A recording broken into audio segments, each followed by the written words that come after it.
ನಮಸ್ತೆ ಎಸ್ಸರಿಕ ನ್ಯೂಸ್ ವಾಹಿನಿಗೆ ಸ್ವಾಗತ. ಸುವರ್ಣಸೌಧದ ಎದುರು ಪಂಚಮಸಾಲಿ ಸಮಾಜದ ವತಿಯಿಂದ ನಡೆಸಲಾಗ್ತಾ ಇರುವ ಸಮಾವೇಶದ ಮೇಲೆ ಲಾಠಿ ಚಾರ್ಜ್ ಮಾಡಿರುವ ಎಡಿಜಿಪಿ ಹಾಗೂ ಪೊಲೀಸ್ ಕಮಿಷನರ್ ಅವರನ್ನ ಸೇವೆಯಿಂದ ವಜಾಗೊಳಿಸಬೇಕು ಅಂತ ಕೂಡಲ ಸಂಗಮ ಗುರುಪೀಠದ ಬಸವ ಜಯಂತಿಯ ಸ್ವಾಮೀಜಿ ಹೇಳಿದ್ದಾರೆ.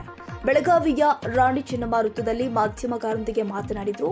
ಅನುಮತಿ ಪಡೆದೇ ಪಂಚಮಸಾಲಿ 2A ಮೀಸಲಾತಿಗಾಗಿ ಸಮಾವೇಶ ಮಾಡಲಾಗ್ತಾ ಇತ್ತು. ಆದರೆ ಸಮಾಜದ ಬಾಂಧವರ ಮೇಲೆ ಪೊಲೀಸರು ಲಾಠಿ ಚಾರ್ಜ್ ಮಾಡಿದ್ದಾರೆ. ಎಡಿಜಿಪಿ ಹಾಗೂ ನಗರ ಪೊಲೀಸ್ ಆಯುಕ್ತರನ್ನ ಸೇವೆಯಿಂದ ವಜಾಗೊಳಿಸಬೇಕು.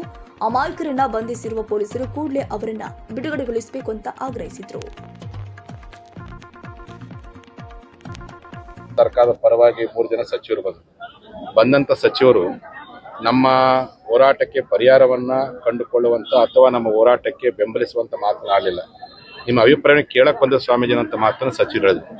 ಅದಕ್ಕೆ ನಮ್ಮ ಸಮುದಾಯದವರು ಮುಖ್ಯಮಂತ್ರಿ ಬರೋವರೆಗೂ ನಾವು ಹೋರಾಟ ಮುಂದುವರಿಸ್ತೀವಿ, ಇಲ್ಲ ಮುಖ್ಯಮಂತ್ರಿ ಬರ್ಲಿಕ್ಕೆ ಆಗಲ್ಲ ಅಂತ.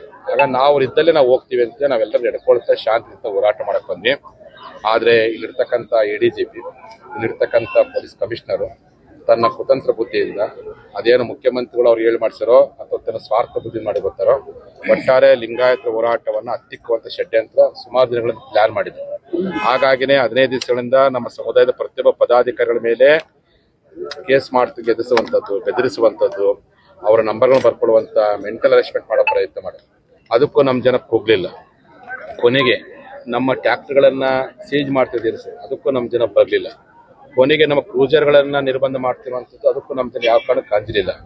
ಕೊನೆಗೆ ನಿಮ್ಮ ಸ್ಥಳವನ್ನೇ ಪರ್ಮಿಷನ್ ಕೊಡುವಂತಂದ್ರು, ಅದಕ್ಕೂ ನಾವು ಧೃತಿಗಳಿಲ್ಲ. ಇಷ್ಟೆಲ್ಲ ಮಾಡಿದ್ರು ಈ ಜನ 50,000 ಸಂಖ್ಯೆಯಲ್ಲಿ ಇವತ್ತು ಬೆಳಗಾವಿ ಬಂದು ಹೋರಾಟ ಮಾಡ್ತಾರಂದ್ರೆ ಎಲ್ಲೇ ಒಂದ್ ಕಡೆ ಮುಖ್ಯಮಂತ್ರಿ ಹತಾಶೆಗೊಂಡಿದ್ದಾರೆ. ಲಕ್ಷ ಗಂಟ್ಲೆ ಜನ ಕೂಡಿದ್ರು, ಹತಾಶೆಗೊಂಡ್ಬಿಟ್ಟು ಸ್ವಯಂ ಪ್ರೇರಣೆಯಿಂದ ನೀವು ಇಷ್ಟೆಲ್ಲಾ ದಬ್ಬಾಳಿಕೆ ಮಾಡಿ ನಿಮ್ಮ ದಬ್ಬಾಳಿಕೆಗೆ ಪ್ರತಿ ಉತ್ತರ ಕೊಡಬೇಕು ಅಂತೇಳಿ ಏಟಿಗೆ ಎದುರೇಟ್ ಕೊಡಬೇಕಂತ ಇವತ್ತು ಆ ಒಂದು ಕಿಚ್ಚಿನಿಂದ ನಮ್ಮ ಜನ ಲಕ್ಷಾಂತರ ಸಂಖ್ಯೆ